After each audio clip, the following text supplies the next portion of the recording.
എല്ലാവർക്കും daily news അനാലിസിലേക്ക് സ്വാഗതം. അപ്പോൾ ഇപ്രാവശ്യത്തെ ഡെയിലി ന്യൂസിൽ നമ്മൾ നോക്കുന്ന ടോപ്പിക്സ് ഇതൊക്കെയാണ്. Teesta dam and the long shadow of climate change. ഇത് നമ്മുടെ എഡിറ്റോറിയലുള്ളൊരു ന്യൂസാണ്. ഇതിൽ നമ്മൾ തീസ്ത ഡാമിൻ്റെ അവിടെ ഉണ്ടായിരുന്ന ഒരു ഡിസാസ്റ്ററിനെ കുറിച്ച് നോക്കും. അതുപോലെ തന്നെ നമ്മൾ നോക്കാൻ പോകുന്നത് തീസ്ത ഡാമിൻ്റെ ഡിസ്പ്യൂട്ട് നോക്കും, തീസ്ത ഡാമിൻ്റെ കോഴ്സ് നോക്കും, അതിൻ്റെ ലൊക്കേഷനും കാര്യങ്ങളൊക്കെ നമ്മൾ നോക്കുന്നതാണ്. ഓക്കെ, അപ്പം ഇത് GS3 എൻവയോൺമെൻറ്റ് എന്ന് പറയുന്ന ടോപ്പിക് റിലേറ്റഡ് ആയിട്ട് വരുന്ന ഒരു ന്യൂസാണ്. നെക്സ്റ്റ് എന്ന് പറയുന്നത് dealing with China's വെപ്പണൈസേഷൻ of supply chains. Okay, അപ്പോൾ ഇത് ചൈനയുടെ ഇൻഡസ്ട്രിയൽ എക്സ്പാൻഷൻ എന്ന രീതിയിൽ അല്ലെങ്കിൽ കൊമേഴ്ഷ്യൽ എക്സ്പാൻഷനൊക്കെ റിലേറ്റഡ് ആയിട്ടുള്ള ഒരു എഡിറ്റോറിയലാണ്. ഇതിൽ നമ്മൾ കുറച്ച് കാര്യങ്ങളൊക്കെ നോക്കും. Indian economy പെർസ്പെക്റ്റീവിലുള്ളതാണ്.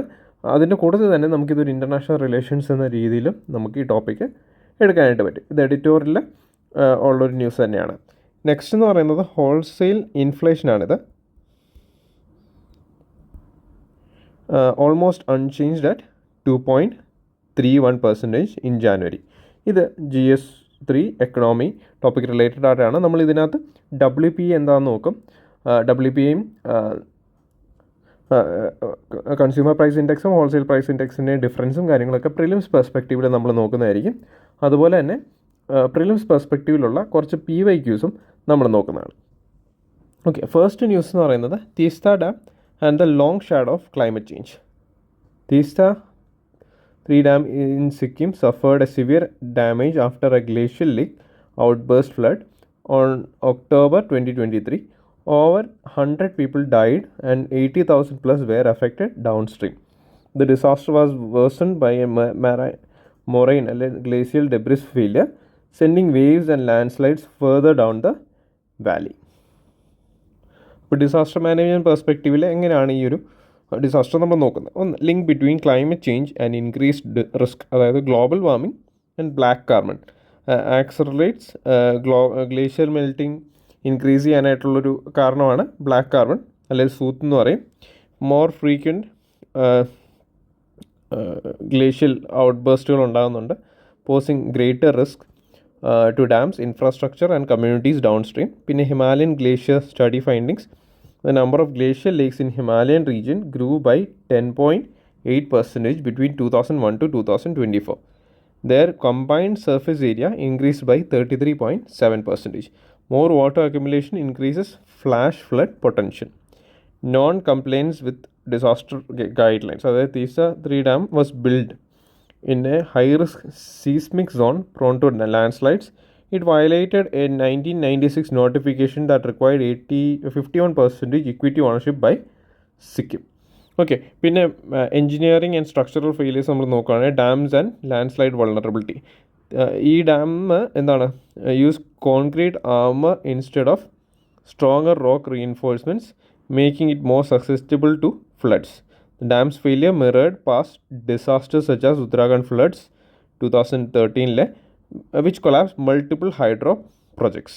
When sediment transport and riverbed changes, the Teesta River carries a high sediment load, causing unexpected riverbed shifts.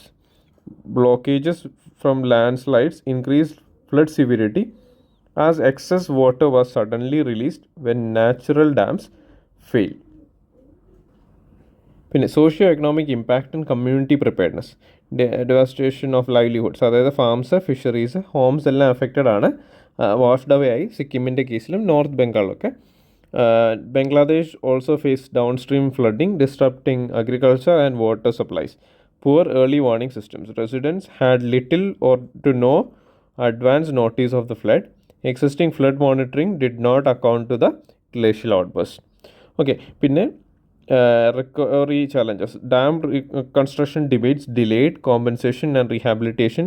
Lack of insurance coverage left many families financially ruined. പിന്നെ lessons from Teesta disaster എന്താണെന്ന് നോക്കിക്കഴിഞ്ഞാൽ climate resilient infrastructure കൊണ്ടുവരണം. Dams in glacial and seismic zones should have reinforced embankments and floods spillways. Alternatives to large dams should be explored. പിന്നെ improved transboundary water governance, അതായത് India and Bangladesh must collaborate on Teesta flood management, joint reservoirs and controlled water releases. പിന്നെ better disaster preparedness. Glacial outburst ഒക്കെ നടക്കുമ്പോഴേക്കും early warning systems വേണം. Should B installed up stream of major hydro projects. Community evacuation drills should be conducted seasonally. Sustainable hydropower policies. Conduct regular risk assessments on existing and new projects.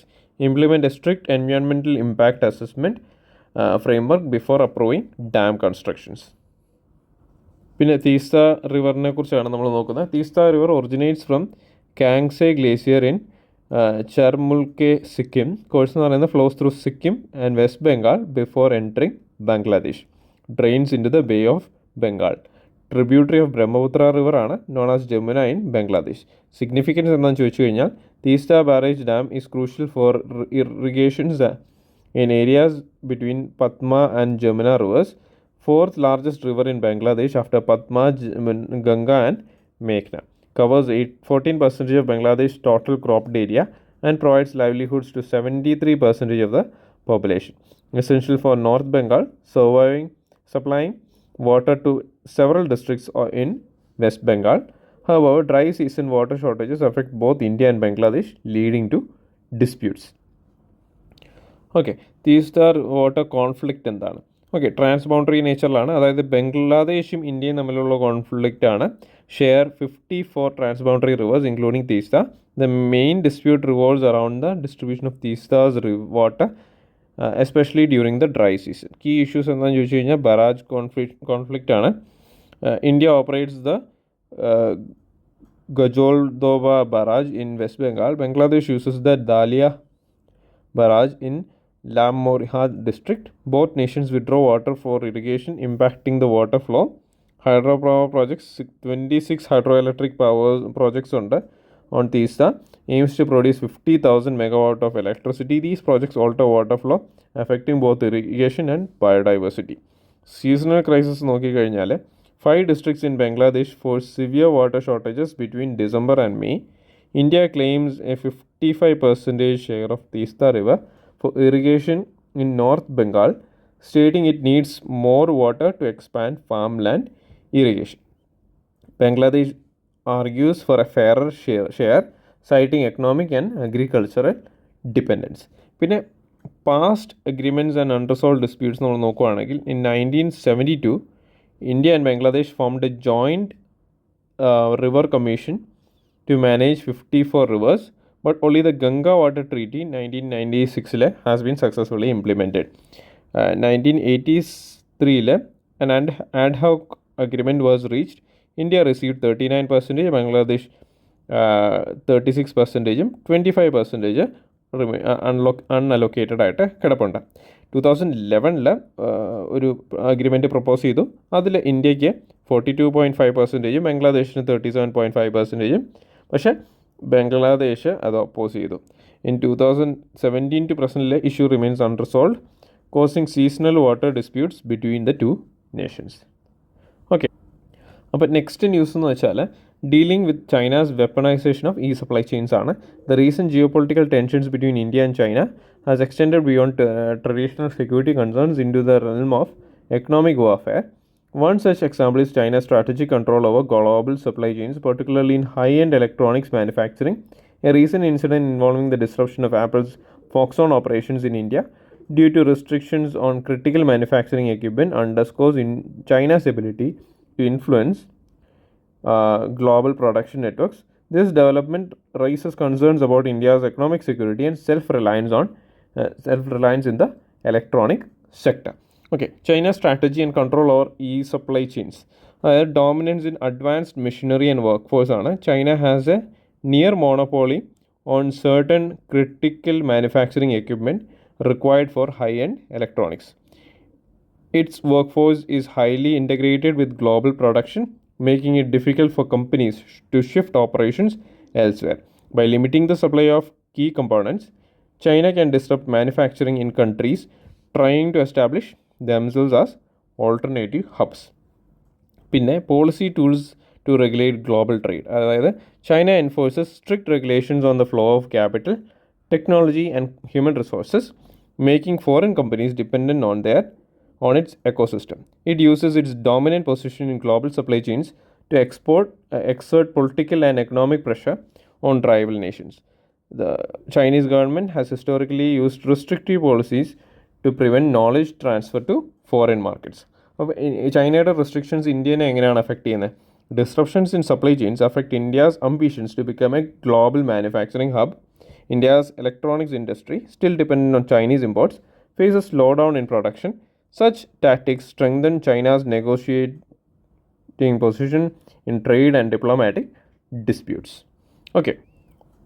പിന്നെ India's effort to counter China's supply chain control, policy initiatives and investment in manufacturing production-linked initiatives in incentive scheme launched in 2020. PLI സ്കീമിൽ നമുക്കറിയാം local electronics production ഇൻസെൻറ്റിവൈസ് ചെയ്യാനായിട്ടുള്ള mechanisms ഉണ്ടായിരുന്നു. Government allocated ഏകദേശം 88.825 crore allocate ചെയ്തു in the 2024-2025 union budget. Apple, Foxconn and other global manufacturers ഇന്ത്യയിൽ investments കൂട്ടി. പിന്നെ national manufacturing mission aims to support small, medium and large industries with financial incentives, encourages technology sharing and knowledge transfer among Indian manufacturers.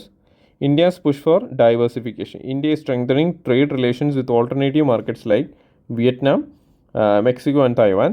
Efforts are underway to reduce dependency on China for high-end components. Boosting domestic capabilities, encouraging domestic firms to develop alternatives to Chinese suppliers, investing in R&D of semiconductor and component manufacturing, skill development programs to train local talent in high-end manufacturing.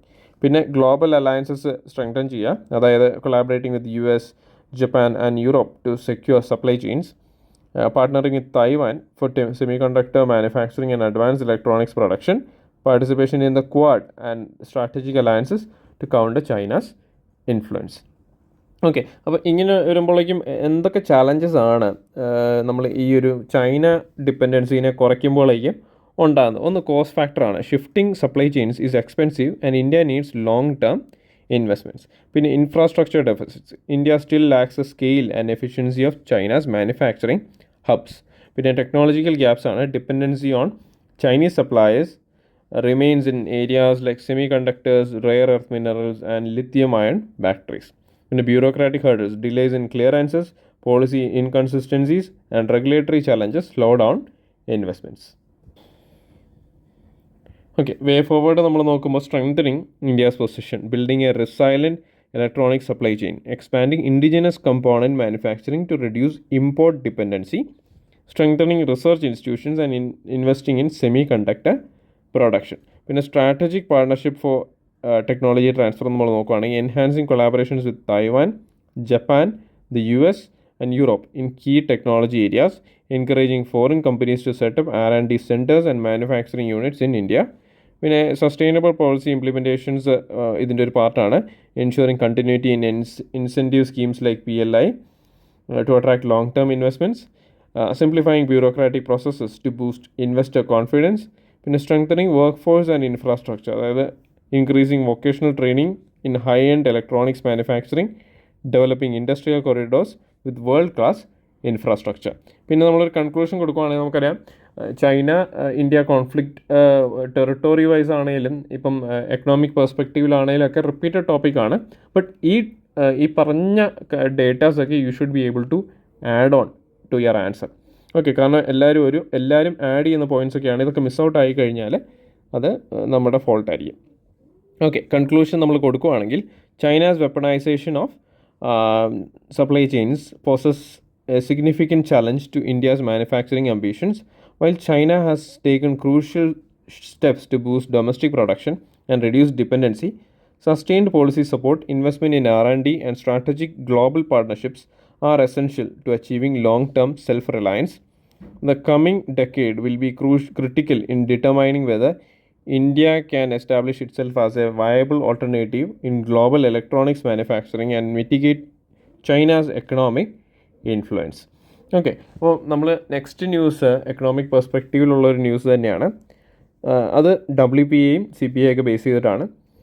Wholesale inflation almost unchanged at 2.3% in January.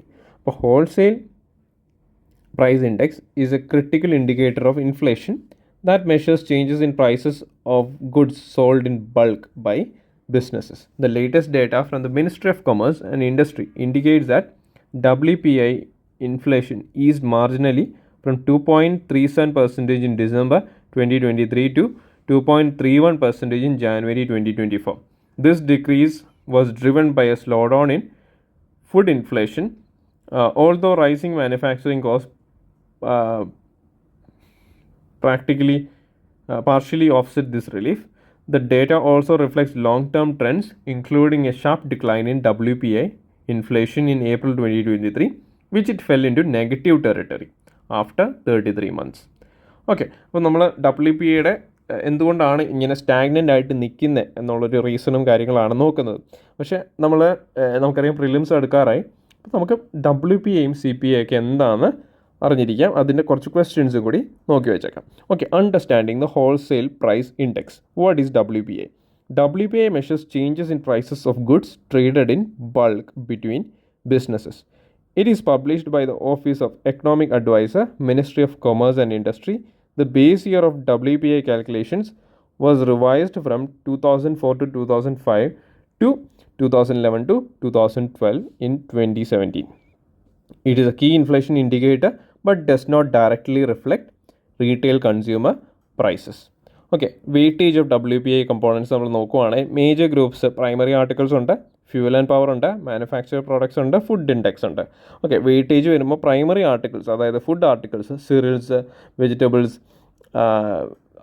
Fruits, milk, non food articles, oil seeds, minerals, crude petroleum എല്ലാം primary articles വരും. അത് ഏകദേശം 22.6% ആണ് വരുന്നത്. Fuel and പവറിൻ്റെ കേസിൽ LPG, petrol, high speed ഡീസലൊക്കെ വരുന്നത് 13.2% ആണ്. Manufacturer പ്രോഡക്ട്സിൻ്റെ കേസിൽ 64.2% ആണ്. Food products, edible oils, beverages, pharmaceuticals, apparel, അതുപോലെ തന്നെ chemical products, non metallic mineral products ഒക്കെ ഇതിനകത്ത് വരും. Food index consist of food articles from primary articles and food products from manufacture products. അത് 24.4% ആണ് അതിൻ്റെ വെയിറ്റേജ് വരുന്നത്. അപ്പോൾ നമുക്കറിയാം, നമ്മൾ ഏത് DNA എടുത്താലും നമ്മളൊരു ഡേറ്റ സെറ്റ് നമ്മൾ നോക്കി വെക്കും, നമുക്ക് ആൻസർ റൈറ്റിങ്ങിൽ ഉപയോഗിക്കാൻ. ഓക്കെ, അപ്പോൾ ജാനുവരി 2024 WPI ഡേറ്റയാണ് തന്നേക്കുന്നത്.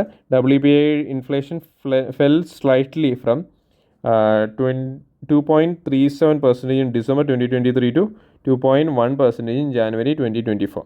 Food inflation declined from 8.9% in November to December to 7.5% in January 2024. പിന്നെ പ്രൈസസ് ഓഫ് മാനുഫാക്ചറർ പ്രോഡക്ട്സ് ആണെങ്കിൽ അത് കൂടിയിട്ടുണ്ട്. ജാനുവരി ആയപ്പോഴേക്ക് ഏകദേശം 2.5% ആയി. Fuel and power prices remained in deflationary territory, dropping 2.8%. Okay, month on month wholesale market prices fell by 0.45%, mainly due to the 2.3% drop in food prices.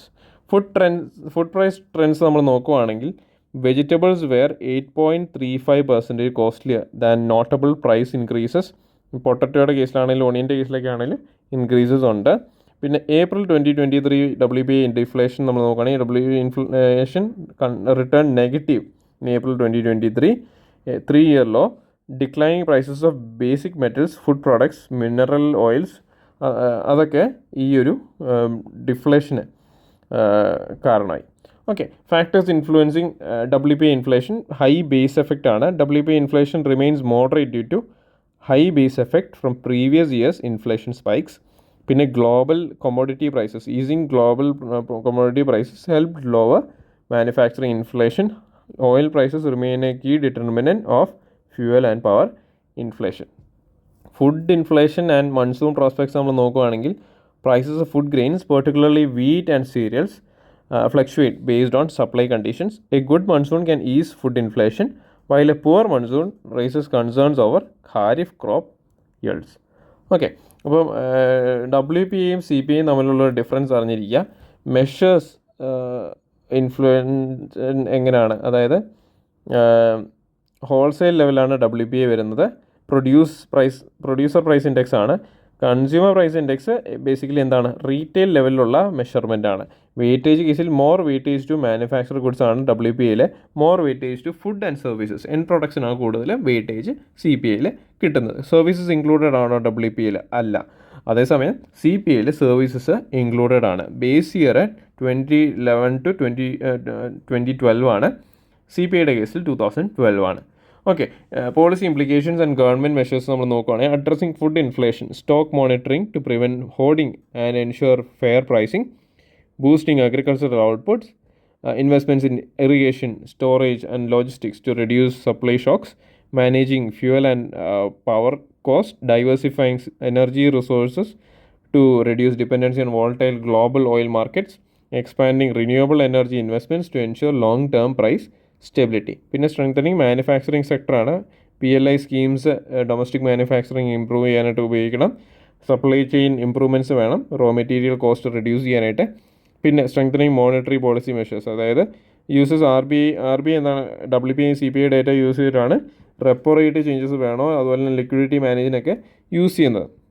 Balancing inflation control while supporting economic growth remains a policy challenge. Okay, അപ്പോൾ നമ്മളിനി PUIQs ആണ് നോക്കുന്നത്. Previous questions with reference to Indian economy, demand pull inflation can be caused or increased by which of the following? Expansionary policies, fiscal stimulus, inflation indexing of wages, higher purchasing power, rising interest rates. Select the correct answer using the code given below. അപ്പോൾ ഇതിൻ്റെ answer നമ്മൾ നോക്കിയിട്ട് നിങ്ങൾ comment ചെയ്യുക. Answer ഇവിടെ നമുക്ക് കിട്ടുന്നത് 1, 2 and 4 ആണ്. എക്സ്പാൻഷനറി പോളിസീസ് വരുന്നതും ഫിസിക്കൽ സ്റ്റിമുലസ് വരുമ്പോഴും ഒക്കെ എന്താണ്, മണി സപ്ലൈ കൂടും. ഓക്കെ, അപ്പം അങ്ങനെയൊക്കെ വരുമ്പോഴേക്കും ഇൻഫ്ലേഷൻ കൂടാനായിട്ട് സാധ്യത ഉണ്ട്. അങ്ങനെയാണ് demand pull inflation can be caused by 1, 2 and 4. Okay, പിന്നെ consider the following statements. Weightage of food in consumer price index CPI is higher than that in wholesale price index WPI. The WPI does not capture changes in the prices of services which CPI does. Reserve Bank of India has now adopted WPI as its key measure of inflation and to decide on changing the key policy rates. അപ്പോൾ ഇതിൻ്റെ answer എന്ന് പറയുന്നത് ഏതൊക്കെ ആണ് correct എന്നാണ് ചോദ്യം. Okay, അപ്പം weightage of food in consumer price index is higher than that of wholesale price index, അത് കറക്റ്റാണ്, നമ്മൾ ഡിസ്കസ് ചെയ്താണ്. Second is WPI does not capture changes in prices of services, അതും നമ്മൾ ഡിസ്കസ് ചെയ്താണ്. CPI ആണ് സർവീസസ് ഡിസ്കസ് ചെയ്യുന്നത്. അപ്പോൾ 1 and 2 ആണ് ഇതിൻ്റെ ആൻസർ. ഓക്കെ, അപ്പോൾ ഈ പ്രാവശ്യത്തെ DNA ആൻസർ എല്ലാവർക്കും മനസ്സിലായെന്ന് വിചാരിക്കുന്നു. ഇനി അടുത്ത പ്രാവശ്യം കാണാം. നന്ദി, നമസ്കാരം.